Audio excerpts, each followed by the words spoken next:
Another day in paradise, Maya Rodriguez muttered, leaning back in her hover chair and propping her boots on the monitoring console.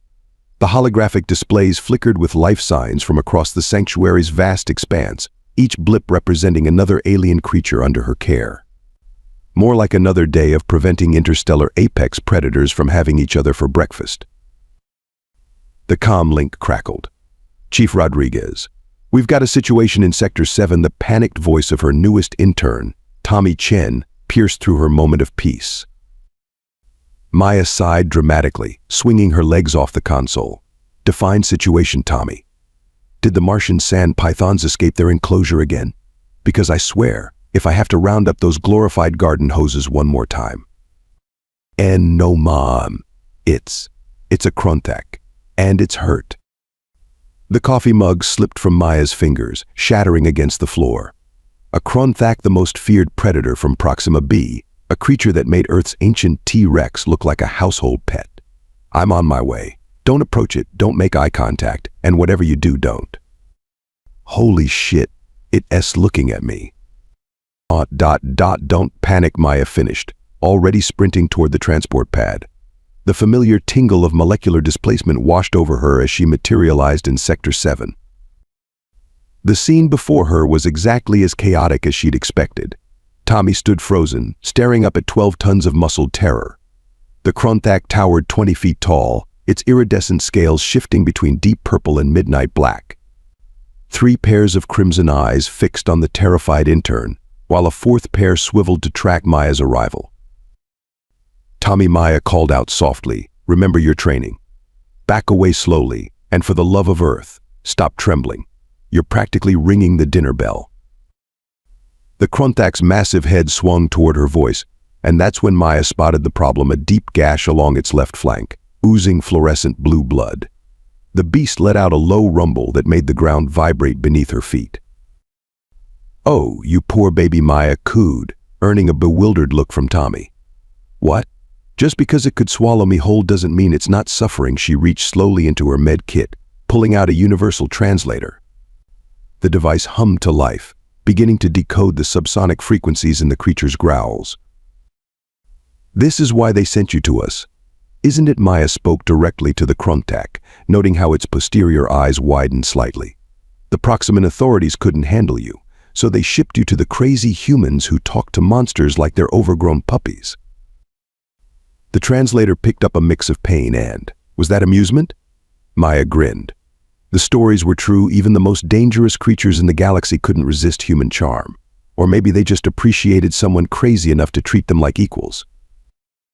"Tommy, get me the large-scale tissue regenerator. And stop hiding behind that tree. It's basically a toothpick to our friend here." Maya took a careful step forward, maintaining eye contact with the beast's primary set of eyes.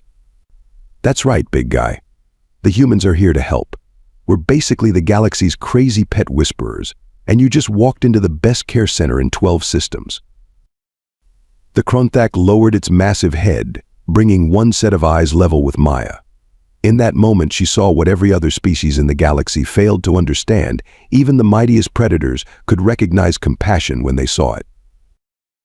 "Welcome to Earth's interstellar wildlife sanctuary," Maya whispered, "where we treat every creature like family, even the ones that could eat us for breakfast." Maya was just finishing up with the Krontak's treatment when the sanctuary's atmospheric sensors screamed to life.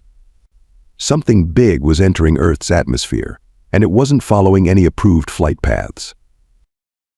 "Please don't be space pirates," Maya groaned, checking the readings. "I hate space pirates. They're always so dramatic with their surrender or die speeches. At least normal poachers just try to shoot you." The massive form that burst through the cloud cover was neither pirate nor poacher. The creature's wingspan stretched longer than a passenger shuttle, its membrane like wings rippling with bioluminescent patterns. A voidwing, one of the rarest beings in known space, creatures that spent their lives sailing between stars, feeding on solar energy and cosmic radiation. "Tommy, get containment teams to holding Bay 4. Blake," Maya barked into her comm link. "Where are you?" "Right behind you, boss." Blake Thompson's smooth voice came from directly over her shoulder, making her jump. "Sweet mother of wear a bell or something." Maya clutched her chest, glaring at her assistant ranger. Blake just grinned, his dark skin gleaming with sweat from whatever crisis he'd just finished handling. "How do you move so quietly in those ridiculous boots?" "Former galactic marine," he shrugged. "Old habits die hard.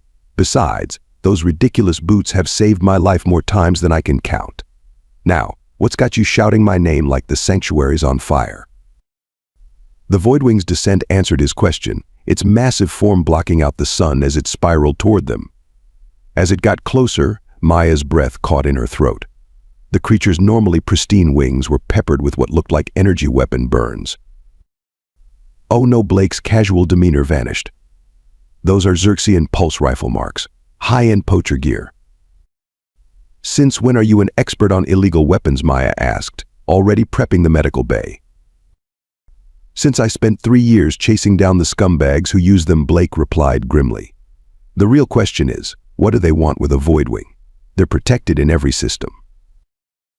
The answer became clear as the magnificent creature landed, its wings creating gusts that sent equipment flying. Clutched against its chest, protected by a translucent membrane, was a clutch of eggs. Each one pulsed with its own inner light, like captured nebulae. "Voidwing eggs," Maya breathed. "They're worth more than this entire sanctuary," Blake finished. "Each one contains enough pure stellar energy to power a small city for a year. The black market value is astronomical."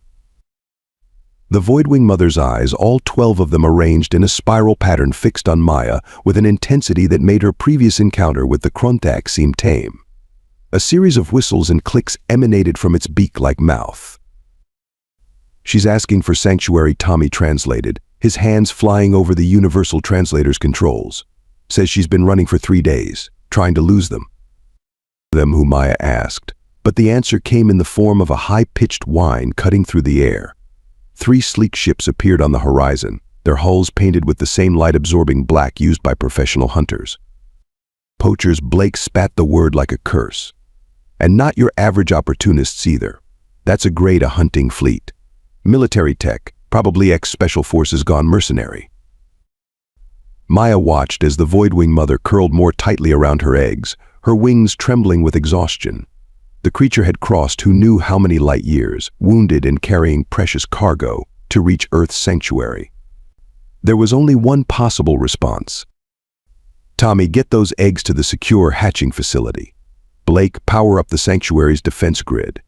And somebody wake up that Kronthak we just treated. I have a feeling we're going to need all the help we can get."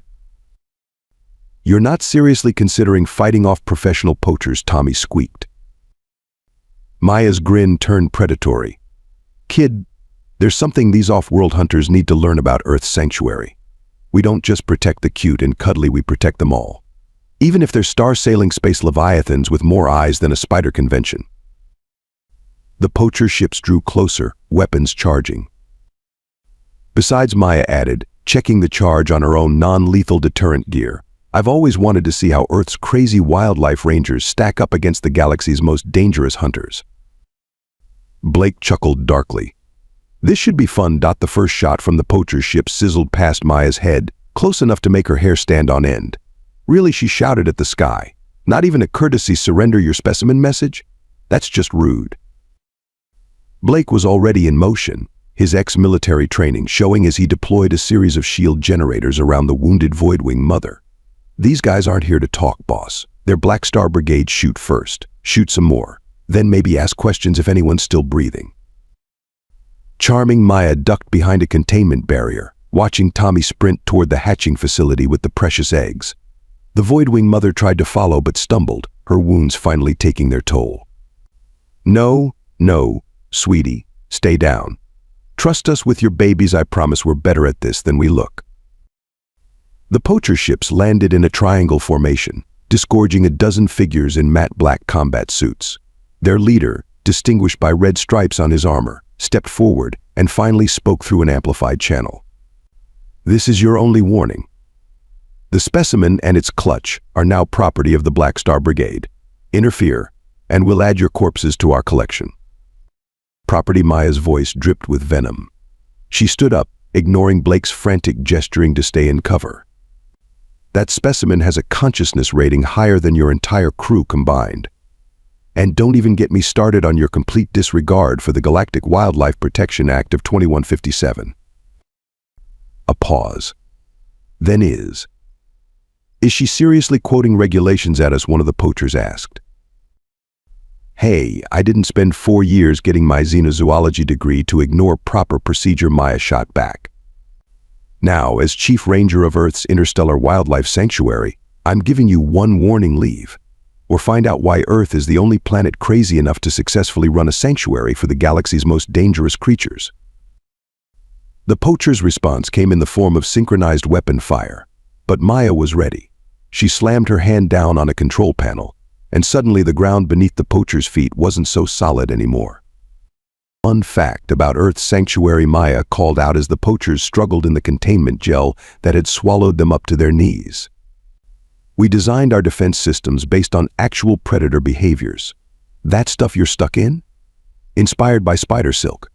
The real question is, what's a spider's next move after trapping its prey? Right on cue. The recently treated Kronthak emerged from the tree line, all 8 eyes gleaming with predatory interest. The poacher's leader actually squeaked a sound Maya would treasure forever. Don't worry, he won't eat you, Maya assured them cheerfully. Probably. We did just patch him up, and I'd hate for him to pull his stitches.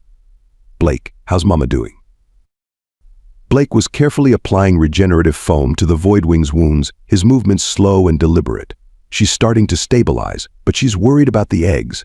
Her brainwave patterns are spiking every time she looks toward the hatching facility. Maya approached the massive creature, placing a gentle hand on its shimmering wing membrane. Hey there, beautiful. I know you're scared, but you picked Earth for a reason, didn't you? You knew about us, about how we handle things here. The Voidwing's spiral of eyes blinked in sequence, and a soft trilling sound emerged from its beak. The universal translator rendered it as Earth. Only place. Where small protect big. Where prey. Shelter predator. That's right, Maya smiled, stroking the iridescent scales. Size doesn't matter here. Neither does how many teeth you have or whether you could accidentally step on us. Every life is precious. Every parent deserves to see their children grow up. A commotion from the trapped poachers drew their attention. The leader had managed to activate some sort of energy field, beginning to dissolve the containment gel. This is impossible, he snarled. You're just primitive humans with outdated tech. How are you winning? See, that's your problem, Blake called out, casually adjusting the shield generators. You think this is about technology or strength, but that's not why creatures like her come to us. He nodded toward the Voidwing, who was now humming contentedly as Maya continued her treatment. They come to us because we're the only ones crazy enough to look at something that could swallow us whole and say, "Hey, you bo, you poor thing. Let me help." They come because somehow, against all logic, humanity has become the galaxy's designated crazy pet person.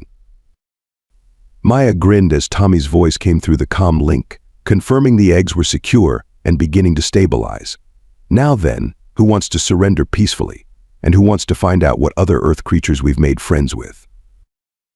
The sound of weapons powering down was music to her ears. With the poachers temporarily contained, Maya returned her attention to the Voidwing mother. The massive creature had curled into what looked like a protective spiral, her wings creating a shimmering dome of bioluminescence. The energy patterns in her wings, Blake observed, scanning with his handheld analyzer. They're changing, almost like she's trying to tell us something. Maya finished. She'd seen this before, 2 years ago with a wounded stellar serpent. Quick, kill the translator. Sometimes technology just gets in the way. You want to turn off our only means of communication with a stressed-out space leviathan? Tommy asked incredulously.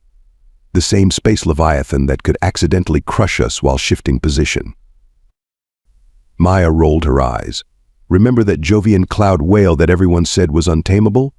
The one that now lets school kids ride in its slipstream during field trips. Yeah, but that was different, Tommy protested. You just sort of hummed at it. Sang, Maya corrected. Specifically, I matched its resonant frequency. Every creature in the universe communicates somehow. Sometimes you just have to. She tilted her head, studying the pulsing patterns in the Voidwing's wings. Think outside the translator. Maya stepped closer to the Voidwing, raising her hands to mirror the creature's wing positions. The bioluminescent patterns shifted, rippling like aurora borealis. She adjusted her stance, trying to match the rhythm. "You know what this reminds me of?" Blake mused, watching the interaction.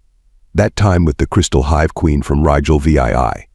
Everyone said her species was purely telepathic, until you figured out they communicated through light polarization." "My favorite was still the Martian tunnel worm," Tommy chimed in, warming to the discussion. "The one that was supposedly aggressive toward all humanoid life forms. Turns out it just wanted someone to scratch that one spot under its mandibles that it couldn't reach." The Voidwing's patterns suddenly synchronized with Maya's movements, creating a breathtaking display of synchronized light. Through the shimmer, Maya noticed something odd about the wounds on the creature's wings. These aren't random attack patterns, she realized. The poachers were hurting her, driving her specifically toward Earth. But why? A harsh laugh from the contained poachers interrupted her thoughts. Their leader, despite being stuck in containment gel, managed to look smugly superior. "You really don't know what you're protecting, do you?" Enlightened U.S. Blake suggested, his hand resting casually on his stunned baton. "Those aren't normal Voidwing eggs," the poacher sneered. "That clutch was fertilized in the corona of a dying star. Do you have any idea how much power they contain? Each one is a supernova in embryonic form." Maya's eyes widened as the Voidwing's patterns suddenly became clear. The creature wasn't just communicating, she was showing them a star map. "That's why you came to us," she breathed. "You knew the eggs would be too unstable for normal containment. You needed." The Voidwing trilled softly, her patterns forming a familiar shape Earth's solar system. Of course, Blake snapped his fingers. Earth's sanctuary is the only facility in known space that regularly handles stellar-class entities. Our containment systems are built to withstand anything from quantum anomalies to pocket dimensions. And more importantly, Maya added, finally matching the Voidwing's pattern perfectly, creating a harmonious light show that made even the hardened poachers gasp. We're the only ones who would see past the danger to protect the babies themselves. The Voidwing's eyes spiraled in what Maya had come to recognize as their equivalent of a smile. Through their shared luminescence, Maya felt rather than heard the creature's gratitude. "Boss," Tommy called from the hatching facility. "The eggs, they're starting to pulse and sync with you two." Maya laughed. "Well, what do you know? Turns out the universal language isn't math or music or even light patterns. It's just," she glanced at the trapped poachers, "being willing to risk everything to protect someone else's children." The Voidwing's wing gently curled around Maya, creating a protective shelter of living light. In that moment, surrounded by stellar energy and alien gratitude, Maya understood why Earth had become the galaxy's safest haven for dangerous creatures. It wasn't about technology or strength, or even expertise. It was about being crazy enough to try, compassionate enough to care, and stubborn enough to never give you p. The peace of the moment shattered as a high-pitched whine filled the air. The poacher's leader grinned, revealing teeth that gleamed with metallic implants. "You really should have searched us more thoroughly." A burst of energy pulsed from his armor, dissolving the containment gel completely. Before Maya could react, the other poachers were free too, their armor shifting and reconfiguring into something far more menacing. Omega-class battlesuits, Blake swore, pushing Maya behind him. "Those are illegal in 16 systems. 17, actually, the leader corrected, his suit growing into a hulking exoskeleton. "We picked these up from a lovely arms dealer in the Crab Nebula. Cost us half a year's profits, but worth every credit for dealing with. Protective hosts." Maya watched in horror as the poachers' weapons merged with their suits, creating an arsenal that would make a small army jealous. But something else caught her attention: the way the Voidwing was moving her wings, creating subtle patterns that reminded her of Blake, she whispered. "Remember what Earth swallows do when threatened. They rear up and..." Oh, a slow smile spread across his face. "They're about to learn about Earth's wildlife the hard way, aren't they?" "Tommy," Maya shouted. "Initiate Protocol Cobra." The young intern's voice crackled over the comm link. "But that's only for extreme. Oh, sweet mercy, those are Omega suits. Initiating Protocol Cobra." The sanctuary's defense grid hummed to life, but not in the way the poachers expected. Instead of weapon systems activating, hidden speakers emerged from the ground, emitting a specific frequency that Maya had discovered by accident while studying Earth snake behavior. The Voidwing, who had been watching Maya's subtle hand signals, suddenly reared up to her full height. Her wings spread wide, creating the same intimidating display as a cobra's hood. The poachers hesitated, their suits' targeting systems confused by the multiple light patterns now dancing across the creature's wings. Fun fact about Voidwings, Maya announced cheerfully, backing away. They're actually distant cousins of Earth's sea snakes. And you know what sea snakes are really good at. On cue, the Voidwing's bioluminescent patterns shifted into a hypnotic spiral. 3 of the poachers stumbled, their neural interfaces overwhelmed by the display. Playing with light, Blake finished, already moving. His marine training kicked in as he disabled 2 poachers before they could even turn around. And you know what else? Those fancy suits of yours? They've got one big weakness. The leader fired his weapon, but the energy blast went wide as the Voidwing's patterns intensified. What? What are you doing to our targeting systems? Nothing, Maya grinned. That's all her. See, after she showed me that star map, I realized something. Voidwings don't just absorb stellar energy, they can redirect it. And those neural interfaces you're using to control your suits, they're pretty sensitive to unexpected energy signatures. Blake had worked his way through half the poacher team, his movements a brutal dance of efficiency, like, say, the energy signature of a creature that swims through solar flares for fun. The leader snarled, switching to manual targeting. Then we'll do this the old-fashioned way. About that, Maya's grin turned predatory. Remember our friend from earlier? The ground shook with familiar footsteps. The Kronthak emerged from where it had been waiting, looking significantly less injured and a lot more irritated. Behind it came 3 more of the sanctuary's residents, a pair of Martian tunnel worms, and what looked like a very annoyed Jovian cloud whale hovering just above the tree line. See, that's the thing about Earth's sanctuary, Blake said, casually disarming another poacher. We don't just protect the animals, we give them a community. The leader raised his weapon, desperation clear in his voice. Stay back. These suits can handle anything you throw at us. Maya shrugged. Maybe. But can they handle everything? Because I've got a very protective Voidwing mother, a recently healed and slightly grumpy Kronthak, 2 worms who really don't like loud noises, and a cloud whale who just had her afternoon nap interrupted. The Voidwing's wings pulsed one final time, creating a cascade of energy that sent the poachers' suits into complete shutdown. They toppled like deactivated robots, leaving their wearers trapped inside.